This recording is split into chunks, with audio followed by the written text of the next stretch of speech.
Good evening, everyone. We're going to wait another minute here, see if we get a few more people that are going to get logged on, and then we'll get started.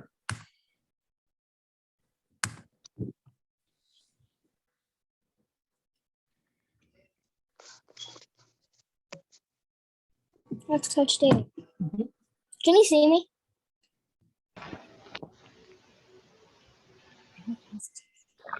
Me? Can't see you, but we can hear you. So,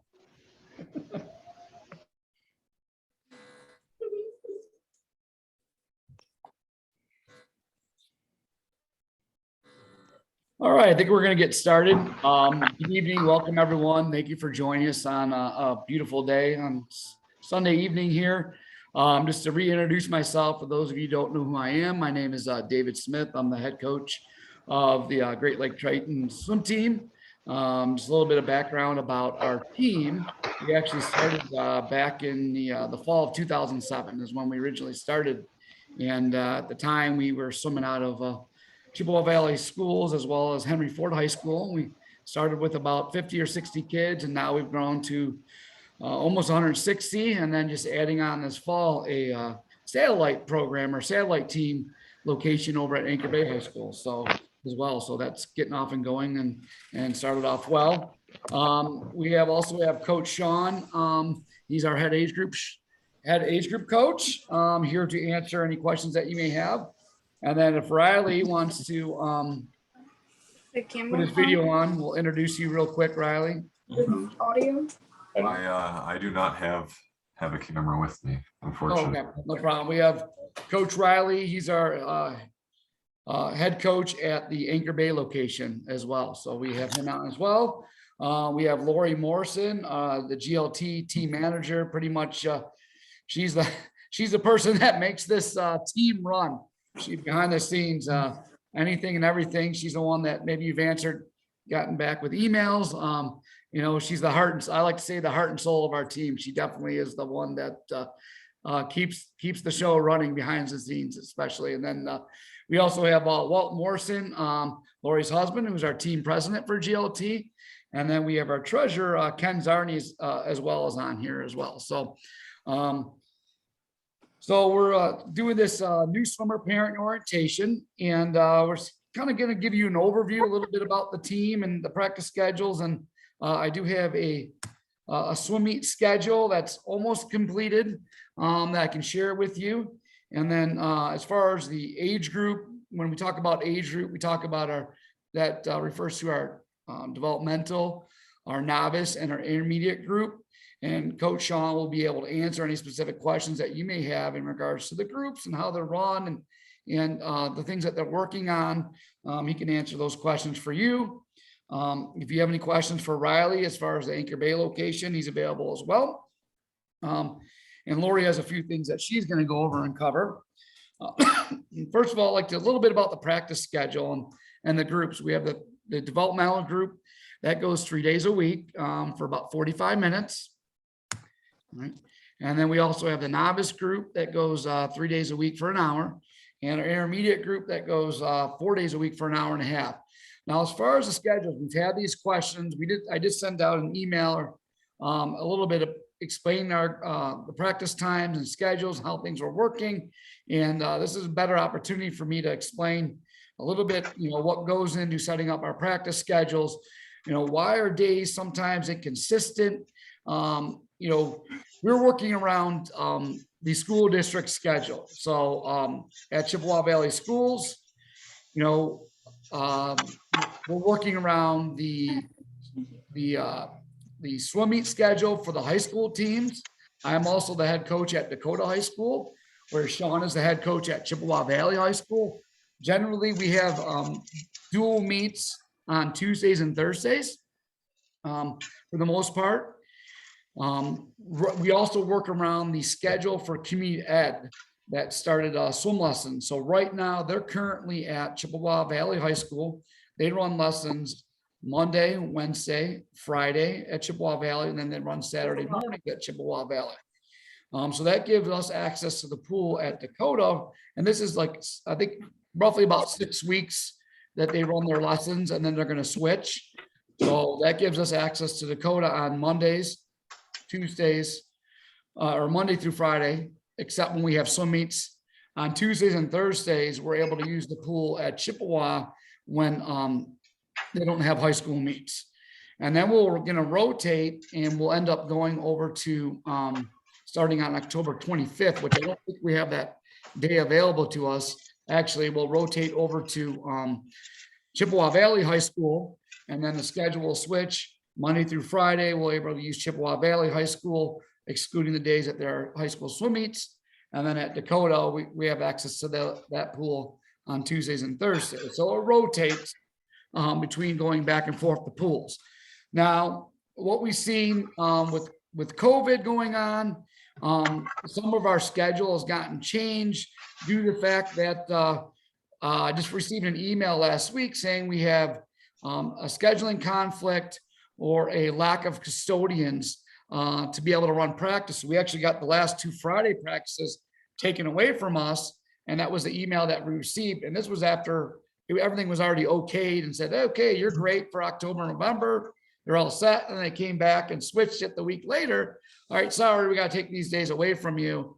I did talk to our athletic director at Dakota and one of our head custodians at Dakota, and they said, the Fridays were taken away from us because they had home football games, and that they had the custodians were out at the games, and they just didn't have enough in the building. So for cleaning purposes. And so when things like that happen, that's just out of our control, and we'll just work with them the best that we can. I will say we do feel really lucky that we've had that opportunity to be able to use the facilities that we have available to us. And we have a great relationship within the school district. And we were actually last fall in October, we were the first outside group and organization to get into the Chippewa Valley School District. And that was because of the relationship that we have with them and our COVID procedures that we had in place, which allowed us to be the first ones to get into that building. And then as they started letting some other organizations in as well, prior to getting shut down again, we were in for 3 weeks, and then everyone got shut down. But it was funny because they do run a wrestling program as well. And when I happened to walk in one day, they had their information sitting out there, and I took a look at it, and it was actually all of our safety procedures and plant procedures that we had put in place, and they adopted that, and someone obviously shared it with them. So like I said, I feel really, proud of the job that we've been doing during these times to be able to have access to the facilities that we do have. All right.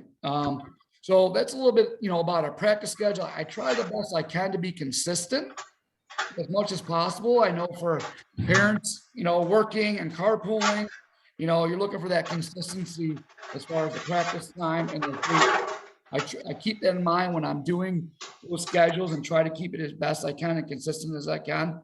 But there are those other things that affect that schedule that just, when we do have swim meets that come up for high school, there's those certain things that I don't have a choice, but I have to switch some days and move things around. Also initially too, at the beginning, those first couple of weeks, we still had new families that were joining our team, and we up to almost 160 kids, which is just at our location with Chippewa and Dakota, which is some of the biggest numbers that we have had as a group as a whole. So I had to adjust some of those practice times, and we looked at them like, well, that developmental group almost had 40 kids. We just had to give them one set practice time. Initially, those developmental and novice were running at the same time. As you can imagine, that would have been really chaotic, and that would not have been good. So we had to make some adjustments, and you're trying to fit in sometimes all 5 groups on one day, or actually 6 groups. We have our senior competitive and our senior elite group. And then we have our junior group. Those groups are kind of running together at the same time.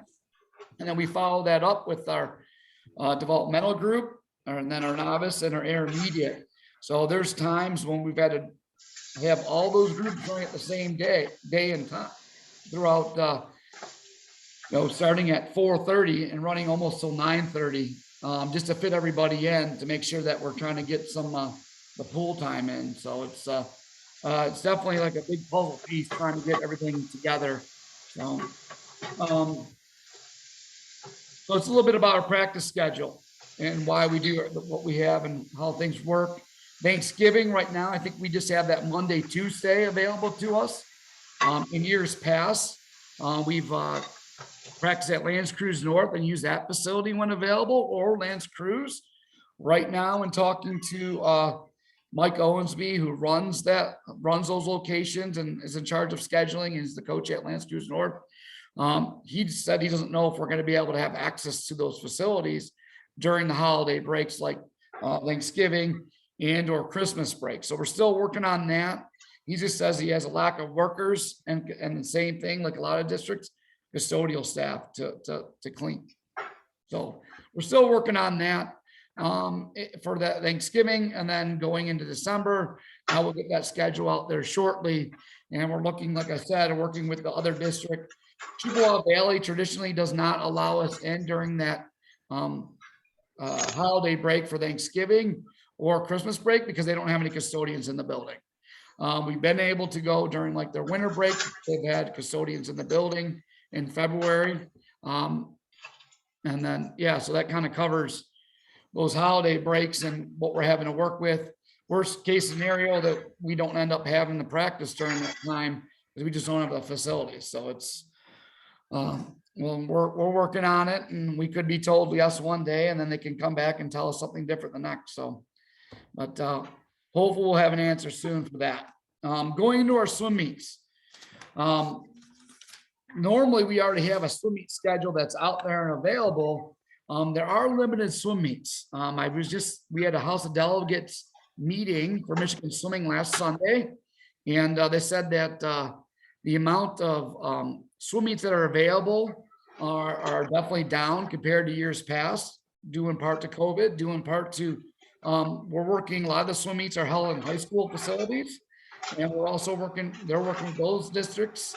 And some districts are just not allowing people back in, or outside groups and organizations back in. So that affects the number of swim meets that are available for us to go to.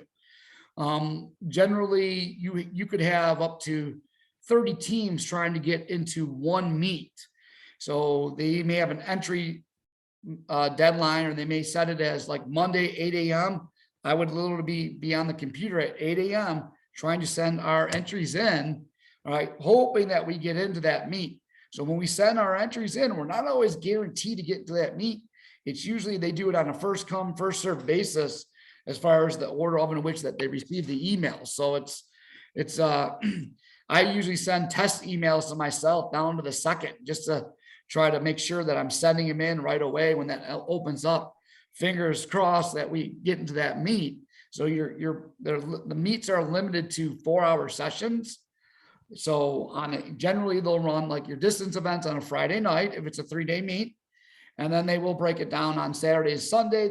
They will do a number of different combinations. They can do 12 and under in the morning, and then 13 and older at night. Sometimes it's opposite, 13 and older in the morning, 12 and under in the afternoons. Or they'll do, like right now, a lot of groups do 13 and under, 13 and older in the morning, and 11, 12 girls in the morning, and then 11, 12 boys, and 10 and under in the afternoon. So there's a number of different ways in how they set up these swim meets. There's different types of meets that they have out there. Some have qualifying times. So they will say, when I post stuff and it's emailed out from our website, it'll say specifically in a meet packet, this meet is for swimmers that have certain qualifying times, whether they're a B swimmer, an A swimmer, a state swimmer. They have different letters signifying different time standards. Right now, Michigan Swimming does not have those time standards available as yet. Generally, they'll run 9 to 10 girls, 9 to 10 boys. Time standards, they'll be C, B, A, AA. Michigan Swimming has called them Q2, which is Junior Olympic qualifying times, but now they just got rid of that, and they're doing a whole nother championship way of doing things. I'll explain that in a little bit, but we don't know yet because they haven't given us the information yet. So But going back to the swim meets, I do have a schedule to show everybody, and I will share it real quickly and go over with everyone. So our first meet that we did was our inter squad meet October 1st, and I thought that went really well. We had a great participation, and that was a sanctioned meet, which means that Michigan Swimming, we had officials that were there, and that it was sanctioned, and that those times count if they qualified for a state meet or a regional meet or whatever. Our next meet that we have coming up is the trick or treat meet. That's October 22nd through the 24th. Those meets you had to sign up for in advance. Laurie is going to go over and review with you shortly and how to sign up for those meets, just to clarify some things after I get done going through the schedule. We are going to be, oops, I got a wrong date on here. I just realized I made a mistake. Yes. So that October 19th, we're not doing that. That was from a prior year, but our next meet that we would have coming up, we're going to try to go to a team travel meet that is in Elkhart, Indiana. The way they ran that as an ABC, where they did 11 and over prelim finals and 10 and under time finals. That information is not available yet. Once I receive that information, I will email that out. We will set up a hotel block. That would be, as far as I know, for all swimmers.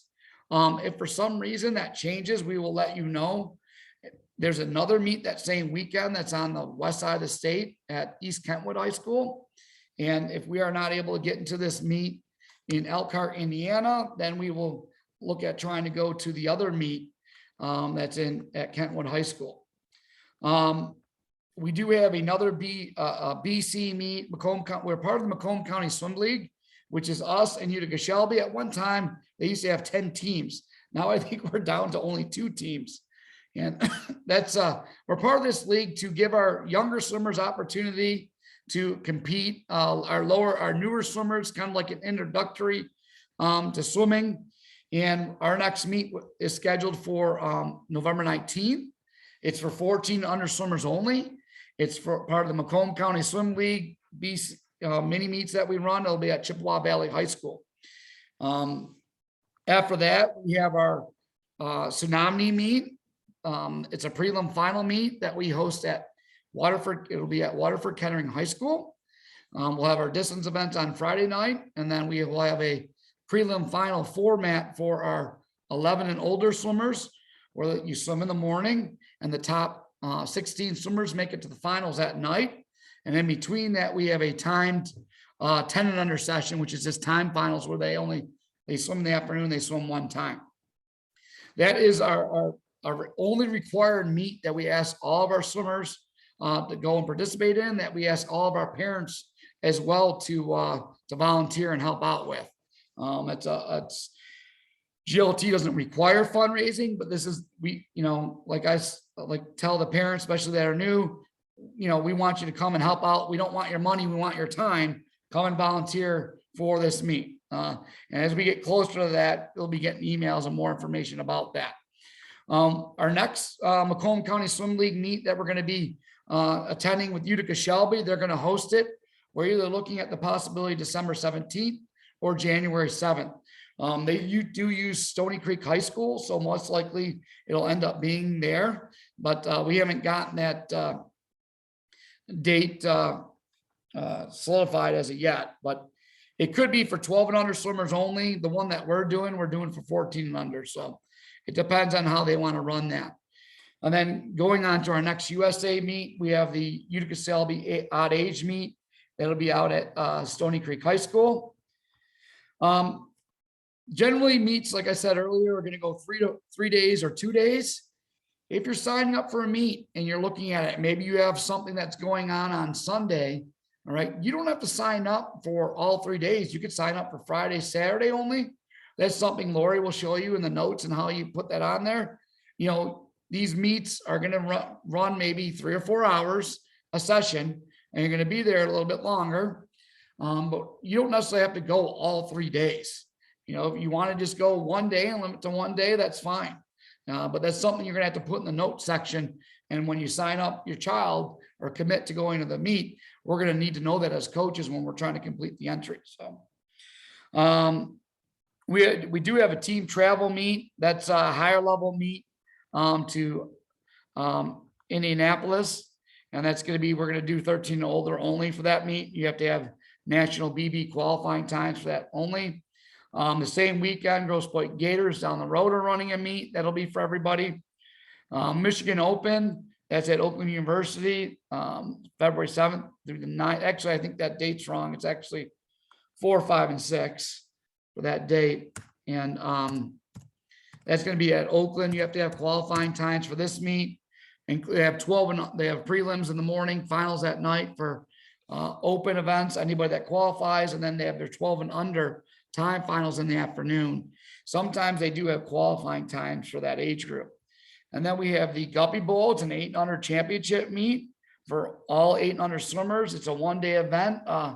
It's a lot of fun watching the younger swimmers go and compete. Macomb County Swim League, we're going to look at doing another meet in February. We don't have the date and or location yet, but we're still discussing that. And then we can go to our championship meet format. They used to do what was called a district championship, a junior Olympic championship, and our state championships. They are now going to a new format that's brand new to us this year called the regional championship. It's the first one. That's going to be March 5th and 6th. And in order to participate in this, they're going to run it as a time final. The morning session is 11, 12 boys and girls, 10 and under boys and girls. Afternoon sessions will be 13, 14, and then 15 to 18. And you will have to have qualifying times for this. They're saying B minimum qualifying times. They have not established those yet. So that'll be something that will be determined. They hopefully have something by the end of the month, and we'll get that out there. And then you have your state championships. We have the Open State Championship, which is our highest level for Michigan swimming. Anybody that has those qualifying times. And then they're going to run a 14 under state championship. And then there's something as the kids get involved and they get a little bit higher level swimming. We do the sectional championship and or like a junior national championship or futures championship. So those are for our high level swimmers. All right, I will get this meet schedule up here this week. And like I said, some of those dates have yet to be determined and locations, but just to make you aware of what we're looking at for the short course season. Our short course season goes from September all the way to the end of March. Is considered what's our short course yard season, where the swimmers are swimming 25 yards. That's what we're doing in practice. Our long course season, that starts in April. We usually take a 2-week break in April, and then we come back, and that begins what's considered our long course season, where we swim meet and compete in meets that are in long course meters, 50-meter pool, Olympic size pool.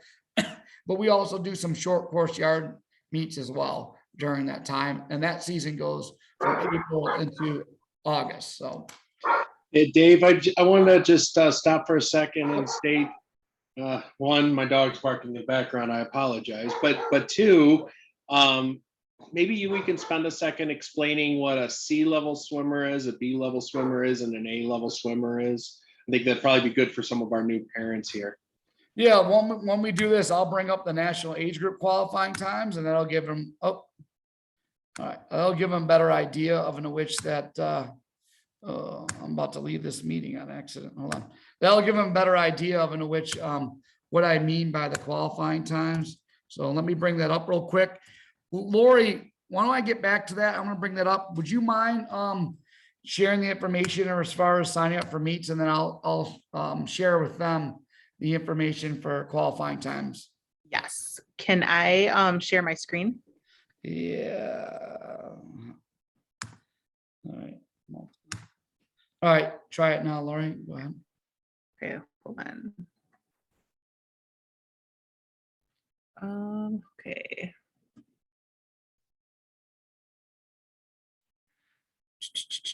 Where did it go? Okay. Can you guys see my screen?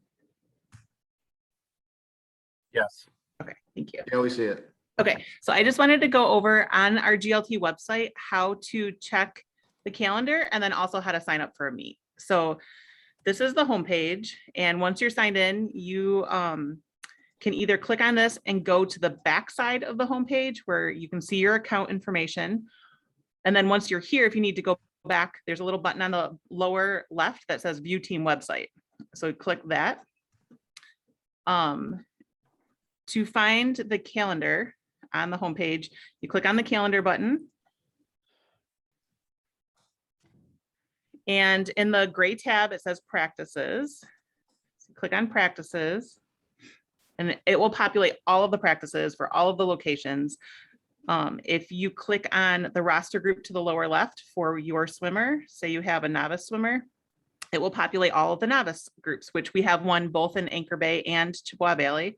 So to be more specific, you can pick Chippewa Valley, and you can see the calendar for your Chippewa Valley swimmer. And as you hover over the practice times, you can see the next practice for novice at Dakota is tomorrow, 6:30 to 7:30. You can also change the way you view it. If you want to see day to day, if you want to see the week view, well, there's nothing for today.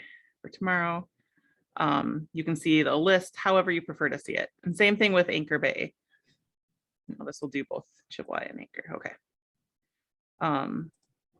So you can go through and see, now I just, when their practices are.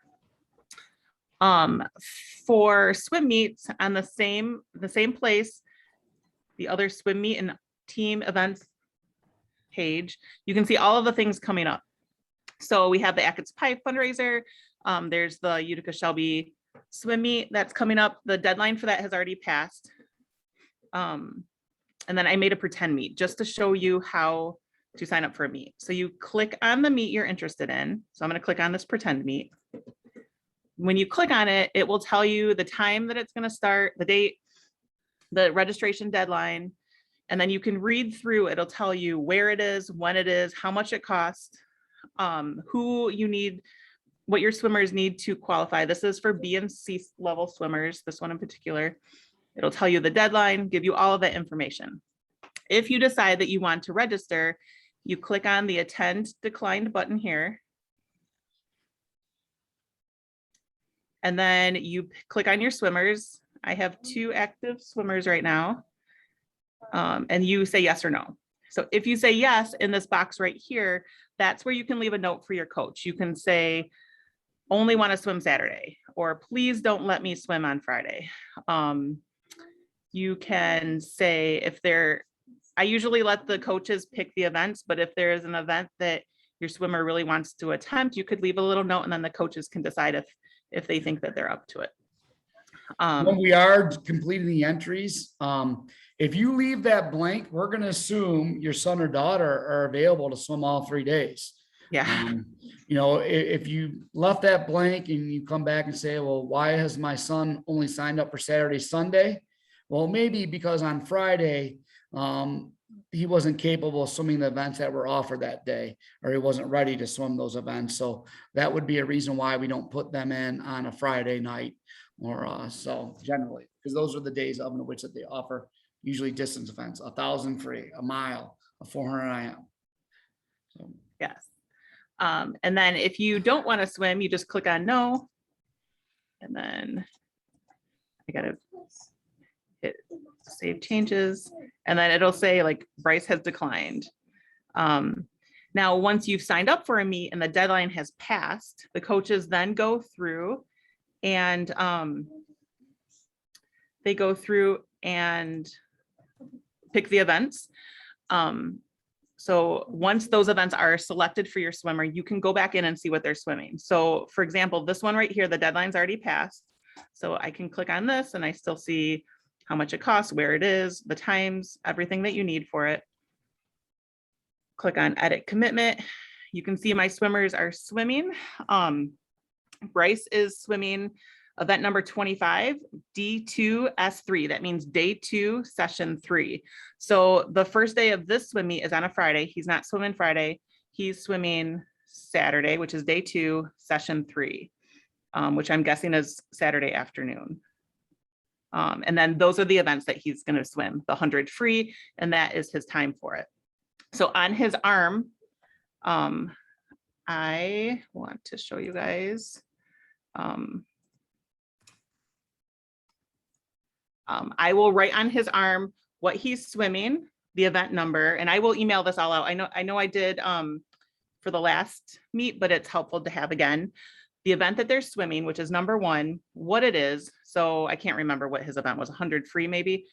And then I will write H and L. And then once he gets to the meet, he will figure out what heat and lane number he's in and write the rest of it on. So I'm going to pack him when I take him to the meet. I am going to, let me see, all about swim meets. What should I bring to a meet? They're going to want to bring their GLT cap, which, by the way, everyone's going to be getting their welcome bags with a t-shirt and a cap early this week.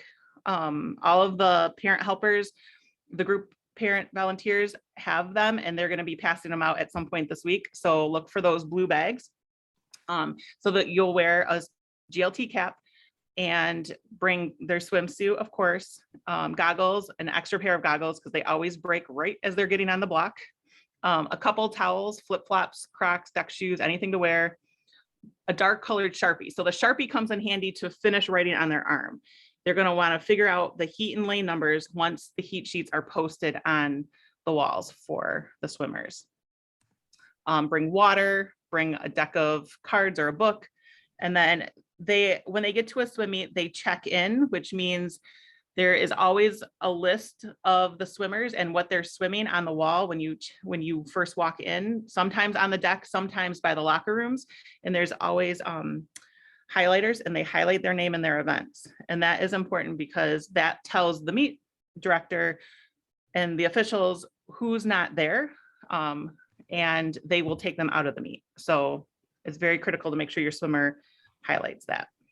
And then, of course, if I can interrupt real quick, just about the check-in, I think that's probably the most important thing when you get to a swim meet, because once the check-in is taken down off the wall, they really don't like putting them in the meet.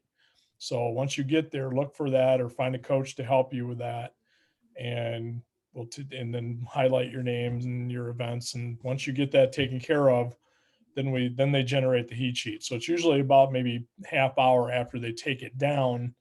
But that's why you have to be on time for swim meets. And I think that's probably the most important part once you arrive at the swim meet, is to check in your kids' names as quickly as possible. So I just wanted to put that in there because we've had some issues in the past where kids don't check in. They just come in and find the team, which is great. We'd love to see you, but you're not officially in the meet until you check in. That just eliminates heats, and that way they know how many people are in each event, et cetera. yes. To piggyback off of what Coach Sean just said, when we ran our inter squad meet the other week, I had it broken down by group for the kids to sit in, and by each group there was a check-in sheet, and they had to highlight their name. Now it's not going to be that way when you go to a meet. Most meets will have it either by alphabetical order, usually out either at a desk when you walk in to the facility. They'll have a check-in sheet there, or they'll have it on the wall, maybe outside the boys' locker room, outside the girls' locker room. Sometimes they do the check-in by team. Other times they do it by alphabetical order. So as Coach Sean said, it's so important to highlight that name and make sure that they're checked in. If they don't do that, then they're going to pull them out of the meet.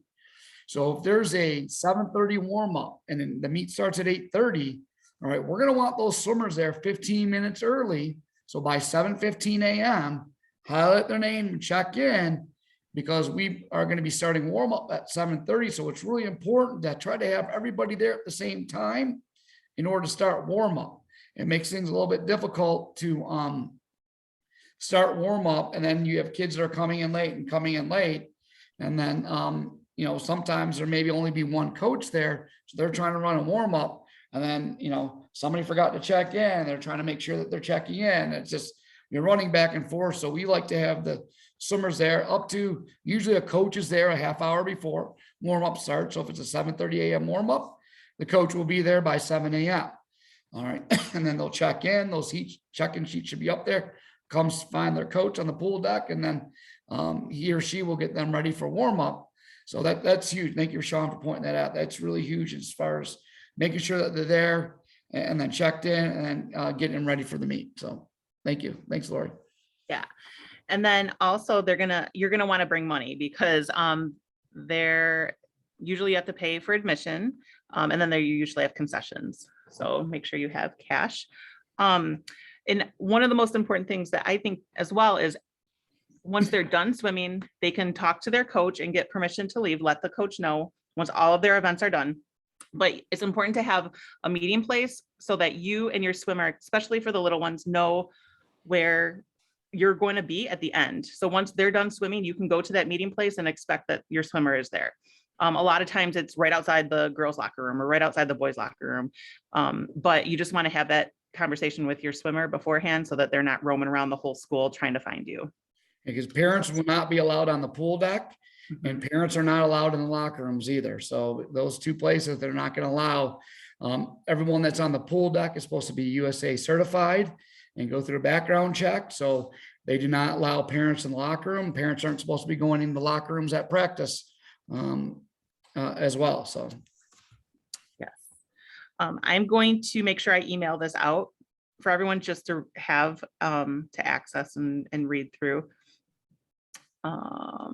But that is information on what to do at a meet. Laurie, while you're looking up the next thing to get to talk to, there's another question here in the chat that I'm keeping an eye on. One of the questions that has come up is, are the developmental kids tested at a certain point? Like, how do you know when they're ready to make to that next level or that next, those B times or A times? Maybe we can go a little more into the description of that. Again, new parents here, they're wanting to know, like, what's the regimen? How does that look? Is it something that they move up? And what does that look like? And I'll open it up to Dave or Sean to kind of talk through that a little bit. I'll share the qualifying times to give it a little bit better idea of what that's all about. Then I'll let Sean answer that question. All right. I had it up here. I don't know where it went. Hold on. Let me see. I got too many things up. All right. That's not what I wanted. This is like this past summer, they had the state championship meet. And then these are the different qualifying time standards of in which that, in order to swim in that meet, what they had to meet. Let me find my other standards. Oh, I don't want to do that. Sorry. Where is this at? All right. I'll be able to bring it up here in a second. All right. So this is USA Swimming puts out a set of qualifying time standards. All right. Every 3 years. So we talked about B times, double B, A, and so on. So we're looking at 10 and under girls. As Coach Sean already answered on the chat room, everyone starts off as a C swimmer until they do that first event or that first meet, and they establish times. So right now, when everyone starts off, they're considered a C swimmer. So in order to meet these are actually, let me go down to short course yards. All right, that's short course meters. All right, so short course yards, 10 and under girls, 50-yard free. In order to meet a B time, they have to go 38.89. In order to go a double A time, you have to go 30.19. So there's a difference. These are time standards established by USA Swimming. USA Swimming is the largest governing body of competitive swimming in the United States. Then each state, or what's called local swim committee, they establish their own set of qualifying times. Sometimes they're the same as what USA Swimming puts out there. Sometimes they're different and they're slower or they're faster. Right now, Michigan Swimming is in that process of developing time standards. Right, we have seen a decrease in the amount of swimmers in Michigan. There's 2,000 less swimmers than what we had 2 years ago. So those time standards could change. All right. Someone want to mute their back there? Appreciate it. Sean, I'll handle that. Can I ask that Jasili Yamashita, can you mute your line, please? I'm sorry. No worries, no worries. Thank you. Okay, the question. Everyone starts off as a sea level swimmer. Basically, when you walk in the door, don't even jump in, you're sea level. You go to swim meets, you obtain times as you go through there. As you'll note, what Laurie went through very thoroughly, and Dave, that when you go to a swim meet, those are the things that you're going to look at. Like when we do the Tsunami Meet, there'll be certain events that you can swim in. Pretty open events are anyone. However, usually it's senior level swimmers. When you have, like when Dave had the yards up there, the B times, the A times, double A times, a lot of times the LSC, a local swim committee, is basically the United States is divided into different local swim committees, LSCs. Some can be states, some can just be regions of the state.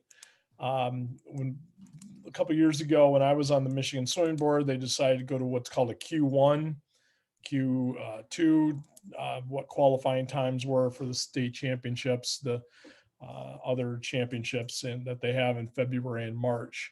But once you walk on deck, you're a sea level swimmer. That is what you are when you walk in, and those motivational time standards are to lead you into get kids motivated into making times and moving up what I answered in the chat, moving up the food chain. A lot of LSC or like Michigan, the state times, there are double A times, less in the past they have been. I know they've modified those in Michigan swimming the past few years with the different performances and different things that have gone, or events that have gone on. Does that answer the question, or anyone else have a kind of a more specific? They want to know about the groups and how they move up, Oh, that's easy. or within the age groups, like what is going to get a kid going Yeah, from developmental okay. to now. What we've done in the past is we usually evaluate in December. I've been toying with, when I first arrived here, we had some forms that we did. They were very time consuming. I don't believe they were very accurate to where the kids could really demonstrate the skills into moving up. I have different forms, and I'm more than welcome to share those with you. Not on the line here. It takes up a lot of space and time, but basically it's modeled on the American Swimming or USA Swimming club development progression. So there's a lot of different things that kids need to do in order for them to move up. Now, in the process of what we're doing this fall, coming up with a form that says, well, developmental is basically your base group. To get from developmental to novice, you should be able to do, and what it's been in the past is to move to that group, your butterfly and breaststroke need to be legal. They need to be legal to USA Swimming rules, be in that position. Now, that being said, we do have some kids that are very, very good at some events, maybe freestyle backstroke, that can't do the feet and breaststroke, but they're totally capable of doing the novice group. Novice to intermediate, it's a little more stringent. We like to have 4 strokes and be able to do 100 IMs without any major difficulty. And from intermediate to junior, once they get to that 13-year-old puberty level where they're growing and being stronger, we like them to be level with the state qualifying times or high school age athlete. And then from junior to senior elite, senior to competitive, that's basically your pretty upper level high school kids. Dave, those are Dave's groups. He could probably answer that a little quicker. But from development to novice, we like to get the butterfly breaststroke. From novice to intermediate, we like them to have all 4 strokes completely as legal as possible with 100 IMs, maybe 200 IMs. And then from intermediate to junior, we like them to be able to have a training component inside that. Now, with that being said, that's the base, that's the thumbnail sketch. And what I look at is, are they able to read a clock? Are they able to count their sets? Are they able to calculate their distances during practice? Are they able to streamline off the wall? Are they able to do a shallow racing dive? Are they able to do open turns? Are they able to do their backstroke freestyle tumble turns, the things like this. There's a lot of different things that we go in, but we try to evaluate that, or at least I try to evaluate that in December. And then definitely in February, March, we start looking and seeing where we're going to have move ups for spring and summer, and then the end of spring and summer. Then we look at spring, fall, that type of thing. So that's kind of where we're at. And we do get the cases where Sean is doing the novice group and he sees that he has a swimmer that's just above and beyond everybody else, and they're able to do the skills, and then he'll make that decision. Well, let's make sure, let's do a couple meets first. And then, all right, well, I think they went and did a couple meets. I think they're ready to go in that intermediate group, ahead of, December. So he'll make those decisions, periodically. If they have a swimmer that just stands out, they're there every day. All right, they're participating in meets. They're making and showing a lot of improvements. Then he'll make that decision to move them up into that next group, maybe some prior to December or prior to March. We'll make those decisions. So. And that usually goes through, me, and I'll ask the coaches, the other coaches on the deck, and Coach Dave to kind of watch every once in a while practice. He'll come down and watch novice development. The other thing, if my house gets paid for and if everything gets paid for, you're more than welcome to put your kid in any group you want. I am bribable, but it's an exorbitant amount of money. But if anyone has a question, if you can talk to me before or after practice about your swimmer, I'm more than happy to discuss more of what they're doing and how they're doing things. And our goal is to have them move up. So Sean, there's another question that's here that was asked, that and one of the questions is for some of the kids that are new here to the organization. They've been watching it so far, and they're seeing there's a lot of focus on doing kicks and swimming as many links as possible, and being told great job and positive reinforcement with it. But they were wondering, when do they begin to teach more of learning the specific strokes, working on breathing and some of the other things? I think that's a kind of a coaching philosophy kind of question of building up that endurance, working on the technique that maybe you can help shed some light on a little bit. It differs from development to novice. I coach mostly novice and intermediate, and then Coach John has developmental, and he has a way of doing things where they swim and for endurance to get stronger in the water, that type of thing. And he starts building on their strokes after that. I like to teach strokes from day one. Whenever I walk on deck, I think technique and learning is very important. It's very hard with kids that are 12 and under for the incorrect term of what's called motor development. Basically, what you're trying to do is create the nerve patterns from your brain to your muscles to your brain. Doing that with younger kids who grow, and parents will probably contest to this, grow 2 shoe sizes in like 6 months, to help them understand and learn myelinization and how that works with their nerves and different things. Motor development, structural development of how their limbs can generate leverage. It takes a lot of coordination. It also takes endurance, because you're swimming through a substance that is 2/3 thicker than air. And I believe this is the hardest sport, because there's a lot of resistance that goes on in helping them. There's a balance that you have to have between having some endurance and then having the technique to be able to swim greater times. So Coach John does it a little bit differently than I do. I like to instruct an awful lot, and Coach John instructs while the kids are moving, while they're going through.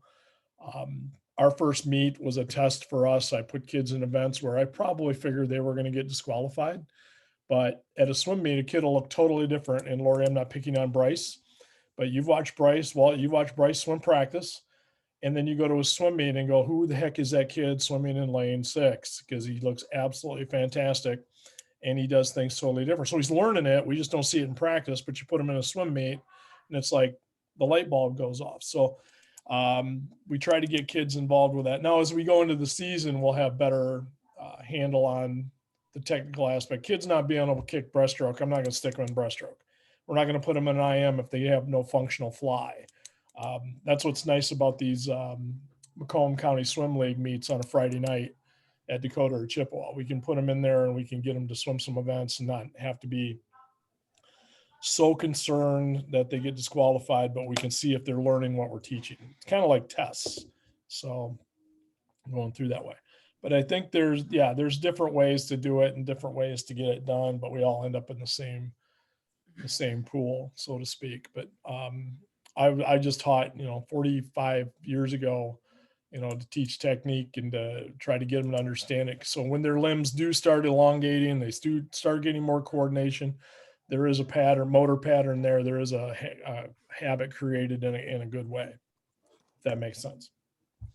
See, the next question is, can a swimmer sign up for any meet, or do they need to get a coach's approval?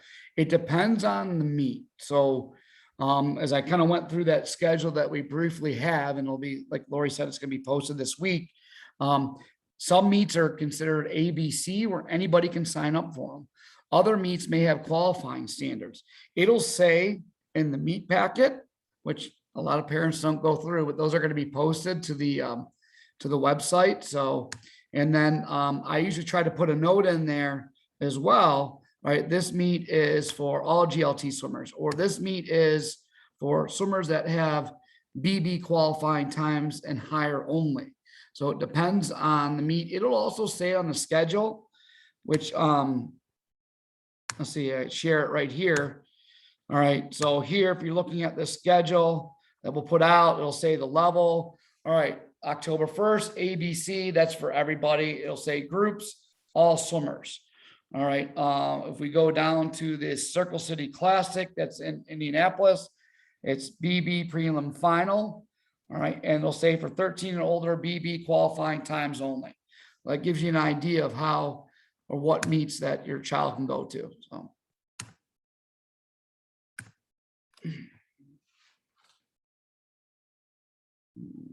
Just to add on to the meets, please, if you have any questions, grab me or grab a coach on deck. I mean, don't sign up for something, bring your kid to a meet and they're so overwhelmed and they're not ready to do it.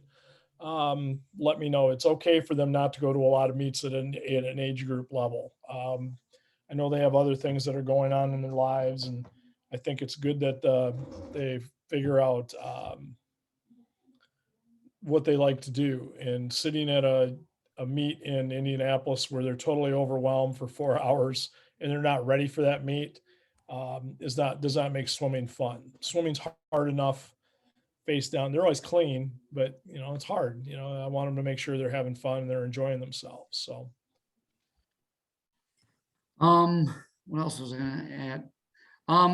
When you have questions for age group, I would contact Coach Sean when it comes to developmental, novice, intermediate. If Coach Sean, you want to put your email in the chat room, that'd be great. All right. The junior, senior groups levels, the parents can email me at. So did you put your email in the chat room, Coach Sean? So, I will. Yeah. So if you have questions about different things that as they come up throughout the season, specifically age group, those are usually our newer swimmers. It's best to email Coach Sean on that. So, or Coach Sean too. So it's. The other thing, if you email me or you text me, please put your name down.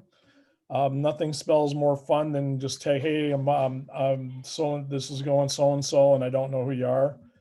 So that's always fun adventure time. Trying to figure it out. I put my cell number in there too. If you want to text me, I'm usually pretty good with responding back to those types of things. So. And actually, I'm glad here too as well that Coach Riley has also mentioned about Anchor Bay as well too. This isn't just a Chippewa Valley thing, but this is also an Anchor Bay thing. If there's any Anchor Bay topics, please contact Coach Riley. And again, the feedback's all good and important. Coaches are talking. The coaches are meeting. They're having regular conversations. So this is. These conversations are always good. If you have a question, feel free to ask. And the only thing that we would ask is let's try to ask them at the appropriate times before or after a practice, because nothing's worse than going, hey, I got a question, while the kids are sprinting up and down their lanes. We don't want to be disturbing them. We want to make sure that they're focused, for the safety of the kids in the practice. But I think there is another question on here. I think from from Joanna. She has asked a question. Oh, nope, I think it's already asked. Okay, never mind. All right, so we can keep going. Go ahead. My apologies for interrupting. All right. I don't know that I have anything else, or any of the coaches have anything else they want to share, or Laurie. No, I appreciate everyone being on here. I just want to make sure there's open communication. If you have any concerns, between, I think, the coaching staff we have here, we're almost at 100 years of coaching experience. It's pretty good, and we enjoy it. And if you have questions, we'll be able to answer the question, and we'll work it out. If somebody has a question, will kids and parents get individual feedback at any point? That goes back to what I was saying before, and Dave can answer his part with his groups, but I'm trying to come up with the best way to do that, and the way to give them, we did have forums we had in the past, but with 40 kids, it was literally, our coaches were writing out these things more than they were coaching. So trying to figure out the best way, best practices, to give feedback individually to the parents, like progress reports, and make it efficient on both ends, and make it, more importantly, make it informational and educational for the swimmer and the parent. I think that's really important. So I'm looking at, I have coaches, friends of mine around the country I've asked, and some of them are doing it electronically, and we're offering to share that with me, but we're working on that a little bit to be a little bit more exact. I would like to have more feedback with the kids than just having them dropped off at practice, blow bubbles for 45 minutes to an hour, hour and a half, and then leave and not get any, positive feedback in writing that way, that type of thing. And you have any suggestions on that, I'd be more than welcome to entertain that.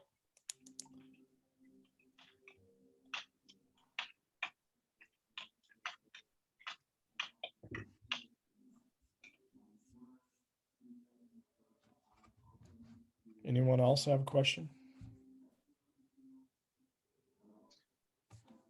If I don't know the answer, I'll make it sound like I do. So. I think Mark Miller had a question that was up here. Dave already answered that, but I'll just state it out loud here real quick. Are times established by competing? Times are established once they do compete in swim meets. So the answer is yes. Got a compliment coming out here from Becky. So great work. Keep up the good job, the technique, and the immediate feedback.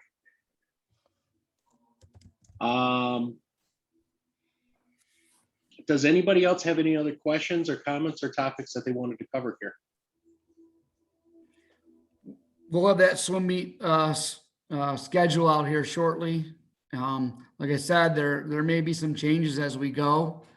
I already see that some of the swim meets that they had listed are being canceled. So hopefully that's not the case. And we'll do the best we can to get that out there, that information out there, and get the kids signed up and submit the entry to give us the best opportunity to get into that meet. So. And just to add on to my philosophy of what's going on with the younger kids, those inter squad meets, or like the Macomb County swim, those are exceptionally good for development in novice kids. Now, some of those novice kids, if you have an issue, if you think they can swim a meet that's close by or whatever, that Utica Shelby meet in January, whatever's coming up. But I love those. Dave started doing them last year. So we've had so much growth from kids in developmental novice group to start figuring out how to swim fast and what swim meets are about, that they're actually retaining a lot of the things that we're learning because they're enjoying themselves and they're being social with their friends on deck on the team that they're already with. I'm not sure. I'm trying to clarify this question from Ben. If a coach selects an event that the swimmer does want to participate in, can the swimmer decline only that event? Are you saying doesn't want to swim in that event? Yeah, sorry, the name is wrong on the screen. Once you've said you want to attend a meet and then the coach, puts you approved for however many events, Mhm. if there's a certain event that you've approved, does the swimmer have to swim all the approved events? Well, once those are approved and submitted, we can't change those. So if there's something that you do not want them to swim in, I'd put that in the notes. 'Cause Okay. Once the events are submitted to Michigan Swimming, we can't go back and make any changes on that. Or once the entry deadline closes, that the host team has established in the meet packet, we can't make any changes because those are submitted to Michigan Swimming, and there's nothing we can do that. Now, say for example, your son or daughter, they're signed up to swim the 50 breaststroke, and the meet is a month away, and they're working on trying to get that breaststroke kicked down, and they're making improvements. But then when they get to the meet, they just don't feel comfortable in some of that event. We can scratch that event.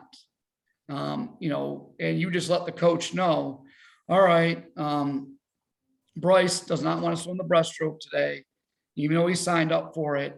Could you please scratch him from that event? And we can do that at the meet. Or they do what's called a declared false start, where he's in the program, but we tell the official, we're going to scratch Bryce from event number 11, 13, 14, 100 breaststroke, do a declared false start, and we could do that. So there's something you don't want them in and they're not ready. In looking at those events, I would just say put it in the notes is going to be the best way to help us when we're trying to approve the event. So, and just to go along with that, some of those USA meets, like the trick or treat meet, that was, you're a month out. So as coaches, we try to get them into the events that they are going to be successful at. And like Dave said, there may be Haley's doing some breaststroke. She's doing pretty good at it. Let's do the 50 breaststroke at that meet, but the entries due a month away. When we work real hard to get that, we try really, really hard. I try really hard. I know Dave does, to not put kids in events where they're going to get disqualified at a USA meet. We really try to make sure they're doing events that they're good at or that they're going to have success at. But there are some events that will push the bubble a little bit. I don't know how Laurie could tell you how many times we put Colin in breaststroke or IM until he learned to do his feet. And then I'm watching practice at the beginning of the season. This year, he's actually doing breaststroke feet. So 3 years later, Laurie, we got it nailed down, right? But we really try with those USA meets. Now, the Macomb Swim League or the inter squad meets, we could push that a little bit because we're just trying to evaluate the masses as much as we possibly can and where we need to have a jump off point to where we're working on the technique, where we're working on the skills, how we put an IM together as we go through novice development, junior, what they're starting to gravitate towards as an athlete, because you really don't know until after puberty what kind of swimmer they're going to be, what events they're going to be specializing in. So we really try to make sure that those kids get put in events, especially the USA meets and the travel meets, where they're going to have some success. But we try to challenge them too if we have enough time out where we know we're working on it. We have another question here Yep. from the Brunson family. I'm about to answer it. All right. When does each swim season run from? Beginning end date. So we're a year-round competitive swim team. Our short course season generally goes from September until the end of March. During that time, we run 2 sessions. Session 1 goes from September, and Laurie, you can correct me if I'm wrong, to the end of December. And then session 2 goes from January 1st to the end of March. Yes. Okay, then we'll have our 2-week break, and then we'll start our long course season, and we'll have a spring session and a summer session. So that answers that. And I just want to add, most swimmers do swim all 3 sessions, but you don't have to. So your USA Swim membership that you purchased is good. It started in September. I've purchased it for everybody, and then it'll take you to August. So if you choose to swim all of the other sessions, you won't have to pay that fee again until next fall.